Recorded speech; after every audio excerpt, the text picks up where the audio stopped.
paisaia zoragarriak Arantzazun gaude aterpetxea ezagutu dugu eta interpretazio gunera etorri gara, badaudelako gune ezberdinak hemen Arantzazuko parketxean. Interpretazio gune honetan zer jasotzen da Nerea?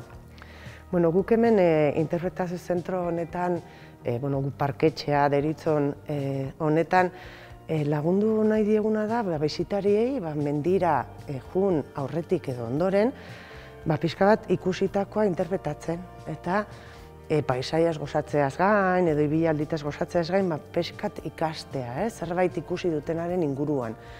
Orduan horretarako esan dezuna gune ezberdinak daude, ikusi dezu parketxea oso handia da, politxe da, eta hola sentsazioz beteta. Eta hasieran batean bideo batzu daude, argazki batzu daude, bai Gipuzkoako leku esanguratsuak eta naturparkean daudenak, eta gero ja maketa erraldoi honekin egiten dut topo. Hain zuzen ere, Aizkorriaraz parke naturala modu didaktiko batean ero, ezagutzeko aukera dagoelako bertara imaginatzen dut ikastetxeetatik, herritarrak, familiak, jente asko gerturatuko dela bertara, ukituz, sentituz, entzunez, irudi horiekin ezagutzeko, ez da? Bai, azkenen helburua hori da, zentzumenak interpretazio zentroan jartzea. Adibidez, maketa honetan ukimena da lantzen dugun zentzumen garrantzitsuna, eta ikusten den bezala albal koloreko mapa hortan sentsazio ezberdinak daude. Orduan batzuak biharkaiztiak, basoak, larreak, orduan jendeai hori trasladatzen saiatzen gea, ez? Eta honetan baita ere jendeak kokatu egiten du, nun gauden, noa jundan, ze ibilbide egin duen, bai. Nerea, jente asko gerturatzen da bertara hemen Debagoiendarrak gerturatuko dira. Askotan bertan daukaguna, gertuen daukaguna ez dugu ezagutzen, eta kanpotik ere bai jentea. Bai, publiko, esan dezun bezala, mota asko daukeu, asteburutako publiko hori, edo ikastetxeak, hori izango zen lehenengo banaketa handi hori. Asteburutako publiko saku hortan, esan dezun bezala, oinatiar askok zeren, oraindik hemendik pasatu gabe, orain antolatu izan dugu, daukaguna martxan altxorren bila, Arantzazuko altxorren bila orientazio jolas bat, eta modu horretara gerturatzen daizkigu familia asko. Egun horretan, goiz horretan orientazio jolas bat daukie, familian egitekoa, oso politxa, eta hola mapa bat erabiltzen ere ikasten duen, eta gero interpretazio zentroa bisitatu. Eta izan da modu bat oso efizientea esango genuna, gertuko jendea erakartzeko. Horretaz gain, eske asteburutan hemen jende piloa dau, penintxula guztikoa, eta Arantzazu bai dala leku bat ikusi dezu, oso erakargarrie. Eta hori gehien bat izaten da, bilbiden informazioa eman.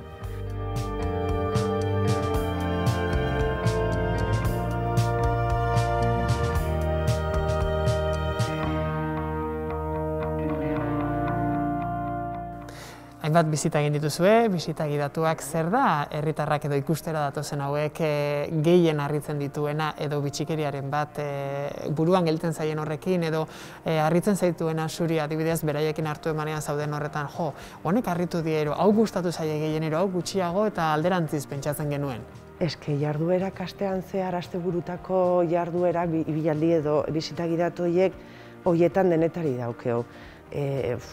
Oso ondo funtzionatz hegazti askatzeak, hori zaurituta eta jasota izan diren animali hegazti hauek berriroren naturan askatzea. Horrek umei sortzen dien hori askatasun puntu hori eta oso politizaten da. Ipuin kontaketak, oain gomiztegikin baita ere, Artzain eskolarekin, berriro lanean jartzen gera eta bizitak baita ere oso politiak dira hartan.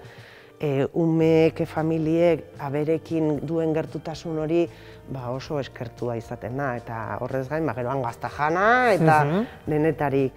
Hemen dago beste ibilbide bat, ezkutuko bidea, beti hemendik Arantzazura hurbira.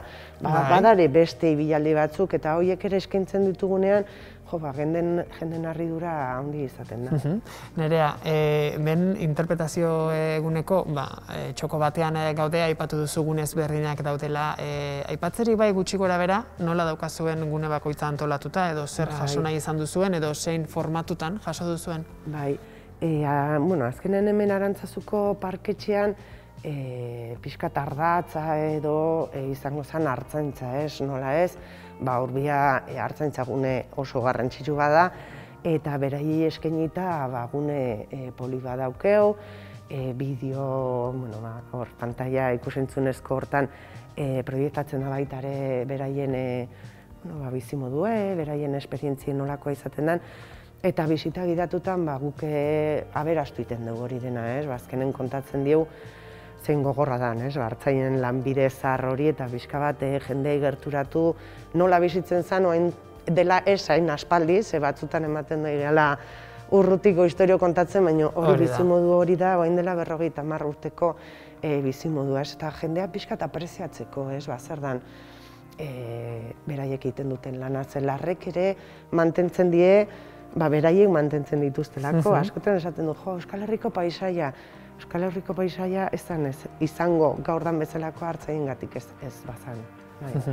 Nerea, orain gutxi ireki dituzue berriz ateak denboralditxo bat itxita egon delako, martxo hasieran, berrikuntzari dator, zer moduz dator sasoia, badakit lanpetuta ibiliko zaretela, ez da? Bai. Egia esan, aurreko urte bukaeran hausnarketa bat intzan eta Arantzazu eta Oñati ingurun dauden hainbat jentekin elkar lan bat sortu da, azkenen deno gaude tren berdinean, eta nola Terpetxea sartuta da, baita ere Debagoiena turismo agentzie, Arrikutzeko Kobak, eta hortan gabiltz, egia esan arrakasta ikastetxekin kristonekoa izan da, aurten jadozkeu ia data guztik erreserbapean, eta nahi dana da pixka bat ikuspuntu horretatik, landu ez da bakarri parketxea edo aterpetxea, pixka bat guren batura hortan zenbait eskaintza desberdin egin daitezken.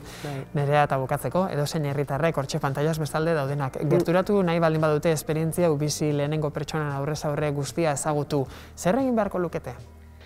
Hemen Arantzazuko parketxea dago irekita asteburutan beti, ordutegi zehatz batean, eta bisita gidatu egiteko ez da erreserbarik egin behar, bai? Eta egiten da, beti dau guretako esitzaile, lantaldean atarin eta harrera ingo zaie, eta pixka nahi duena informazio bilbidetakoa edo bisita gidatu egin. Hortaz, aparte jardueratan edo esandako bilaldi gidatu egietan parte hartzeko erreserbatu egin barko zuten. Oso ondo, Nerea, hortxe jarraibide guztiak azalduta, gonbidapena luzatu dizuegu guztioi, eta mila esker. Zuei, beste bat arte.